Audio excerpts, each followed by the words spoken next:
J'étais sur les lieux prévenus par les services de police très rapidement, je suis arrivé un quart d'heure après les faits. Effectivement, c'est un fait divers tragique, on essaye de savoir quelle est la motivation. A priori, c'était quelqu'un de pas très stable, on va dire comme ça, peut-être sous l'emprise de l'alcool.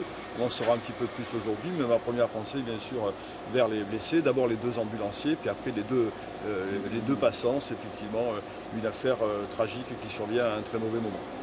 C'est assez étonnant parce que c'est un Afghan qui est ici en situation donc, de recherche un petit peu de régularité, qui est connu par les services de la mairie. Alors, pas par les services de la mairie, puisque c'est les services de l'État qui gèrent l'accueil et la gestion des migrants avec des associations comme l'APAR. Donc nous, c'est pas quelqu'un que l'on gère en direct. On sait qu'il y en a sur Périgueux. On ne connaît pas forcément d'ailleurs les localisations. On n'a d'ailleurs pas à les connaître.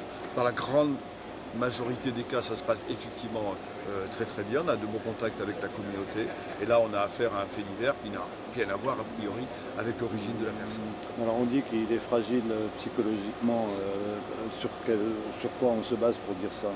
Écoutez, apparemment, il semblerait, je suis très conditionnel puisque je n'ai pas tous les éléments et j'espère que le parquet va communiquer dans l'après-midi ou dans la journée. Il semblerait que c'est quelqu'un qui fasse l'objet d'un suivi psychiatrique. Voilà, mais je n'en sais pas plus, donc aujourd'hui, je n'ai pas plus d'éléments que ça. D'accord. Mais sur les 4 personnes blessées, il y a des blessés graves? Tout le monde doit sortir dans la matinée, être entendu dans la matinée, ce qui est quand même plutôt une bonne nouvelle. Il semblerait que le blessé le plus atteint soit un des ambulanciers touché au poumon et on va prendre de ces nouvelles très très rapidement dans la matinée.